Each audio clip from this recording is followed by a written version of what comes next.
Assalamualaikum warahmatullahi wabarakatuh. Apa kabar sobat sekalian? Semoga baik-baik saja. Jumpa lagi di channel Delgo. Kali ini kita akan membahas info kesehatan yang ada di sekitar kita, yaitu tentang bukan cuma COVID-19, cucu penyakit ini mengintai di musim hujan. Galau. Ya, sobat sekalian, satu hal yang bisa kita waspadai yaitu terkait kondisi sekarang yang hujan, yang menjadi ancaman tentu saja bukan COVID-19, tetapi ada penyakit yang mengintai seiring dengan musim hujan yang terus terjadi ya di akhir Desember ini. Ini sesuai yang dilansir oleh cnnindonesia.com. Langsung kita baca dan kita ulas. CNN Indonesia, akhir-akhir ini cuaca kerap tidak bersahabat. Pagi hingga siang hari panas terik, tapi memasuki siang ke sore hingga malam mendung mulai datang. Kemudian diikuti hujan deras dengan angin yang cukup kencang. Kondisi ini membuat orang enggan keluar rumah. Tapi tuntutan pekerjaan mau tidak mau membuat Anda terpaksa keluar. Jadinya saat pulang harus kuyup menerjang hujan. Kondisi cuaca yang galau ini bukan cuma bikin malas bepergian, tapi berpotensi mengundang berbagai penyakit. Padahal COVID-19 saja belum reda, tapi penyakit musim hujan malah datang dan harus diwaspadai. Lantas penyakit apa saja yang mesti diwaspadai menyambut musim hujan yang galau ini? Berikut beberapa daftar penyakit yang bisa muncul saat musim hujan. 1. Influenza. Tidak usah diragukan lagi, flu atau influenza jadi penyakit musiman yang pasti datang saat cuaca mulai galau. Melansir Domos, influenza terjadi karena perubahan cuaca dan fluktuasi suhu. Agar terhindar dari penyakit ini, perlindungan diri perlu dilakukan sebab penyakit ini dapat berubah menjadi infeksi virus dan berpindah dari satu orang ke orang lain. Beberapa gejala influenza misalnya demam, otot sakit, berkeringat, sakit kepala, hidung tersumbat, sakit tenggorokan, hingga batuk. 2. Infeksi perut. Musim hujan juga bisa mendatangkan penyakit pencernaan. Anda bahkan bisa mengalami infeksi perut. Penyakit ini biasanya muncul karena konsumsi makanan dan produk cair yang tidak higienis. Gastroenteritis adalah salah satu infeksi lambung atau perut yang umum terjadi pada musim hujan. Minum cukup air matang dan makanan rumahan disarankan dalam situasi ini.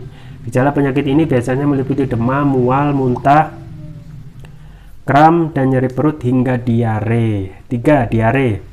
Diare adalah salah satu keluhan kesehatan yang paling umum selama musim hujan. Diare bahkan bisa mengancam nyawa jika tidak ditangani saat kondisi makin parah. Diare bisa terjadi karena konsumsi makanan dan air yang tidak higienis. Gejalanya meliputi kotoran encer, kram perut, demam, kembung, mual, hingga tinja berdarah. 4. Leptospirosis. Leptospirosis adalah penyakit yang menyerang manusia dan hewan. Penyakit ini melansir Metropolis biasanya muncul karena bakteri dari genus Leptospira. Bakteri tersebut menyebar melalui urin hewan yang terinfeksi. Bakteri kemudian masuk ke air atau tanah dan dapat bertahan hidup selama berminggu-minggu hingga berbulan-bulan. Penyakit ini bisa muncul terutama saat musim hujan dan muncul banyak genangan hingga banjir. Gejala yang muncul biasanya demam tinggi, sakit kepala hingga menggigil. Bintil-bintil pada kulit juga bisa muncul. 5. Tipes. Demam tifoid adalah infeksi yang mengancam jiwa. Penyakit ini disebabkan oleh Salmonella typhi. Biasanya menyebar melalui makanan yang tidak tertutup atau air yang terkontaminasi. Gejalanya meliputi demam berkepanjangan, kelelahan, sakit kepala, mual, sakit perut, sembelit, dan diare. 6. Demam berdarah. DBD adalah penyakit paling umum yang disebabkan selama musim hujan. Penyakit ini bisa disebarkan oleh nyamuk. Nyamuk bisa berkembang di musim hujan terutama karena banyak air tergenang. Gejala penyakit ini meliputi demam tinggi, pembengkakan kelenjar getah bening, ruam, sakit kepala, hingga hypersensitivitas. 7. Bronkitis. Virus yang menyebabkan pilek, flu, bahkan COVID-19 semuanya dapat menyebabkan bronkitis. Bronkitis menyebabkan saluran udara ke paru-paru membengkak dan dipenuhi lendir. Menurut Cleveland Clinic, gejala yang paling umum penyakit ini adalah batuk kronis yang berlangsung selama 3 minggu atau lebih. Ya, sobat sekalian, itu ya pentingnya kita untuk menjaga kesehatan. Pentingnya kita untuk menjaga kesehatan, apalagi saat musim hujan galau seperti ini ya, di Desember yang tentu saja harus kita waspadai dengan berbagai penyakit yang kemungkinan akan menyerang diri kita. Nah, atau kita sudah terserang ya. Ada 7 ya macam penyakit yang berkaitan dengan musim hujan galau. Jadi setelah hujan pasti ada galau, ditambah lagi dengan belum lagi dengan permasalahan di sekitar kita yang belum terselesaikan, malah tambah galau ya. Jadi tetap kita, meskipun seperti itu, kita harus tetap semangat bahwasanya hidup ini ya harus bermanfaat kepada setiap manusia, terutama juga diri kita sendiri harus bisa menjaga diri. Nah, yang pertama yang sering kita alami tentu saja adalah influenza atau flu ya. Tidak usah diragukan, flu itu memang paling sering ya, dengan adanya kondisi dingin, hujan, apalagi kalau kita di musim ataupun di wilayah yang bersalju, wah itu tambah parah ya. Di satu sisi derajat sampai minus ya, kita bisa bandingkan atau merasakan lah kalau kita masuk freezer, itu pasti tubuh kita yang biasa hidup di wilayah tropis itu pasti akan cepat sekali ya, bagi yang imunitasnya tidak kuat, cepat sekali akan terserang influenza. Kemudian infeksi perut, nah ini juga bisa saja terjadi ya, bukan hanya COVID-19 sesuai judul, tetapi juga infeksi perut. Jadi musim hujan itu mendatangkan penyakit pencernaan juga. Penyakit ini biasanya muncul karena konsumsi makanan dan produk cair yang tidak higienis. Jadi kita harus tetap menjaga makanan higienis ya, tidak melulu melihat itu enak, tetapi apakah itu menyehatkan, bernutrisi dan bergizi. Yang ketiga adalah diare. Nah, diare juga sering ya, misalnya kondisi konsumsi makanan yang tidak higienis juga itu bisa menimbulkan kotoran jadi encer, kram perut ya, tinja berdarah dan lain sebagainya. Kemudian yang keempat, leptospirosis. Nah, ini akibat ya bakteri dari genus Leptospira. Jadi bakteri ini menyebar melalui urin ya. Misalnya tikus itu kencing, kemudian di genangan, kemudian bertahan lama, minggu-minggu hingga berbulan-bulan kena pada kulit kita dan masuk ke kulit kita, itu efeknya bisa bahaya, apalagi kita tidak mempunyai imunitas tubuh ya yang bagus.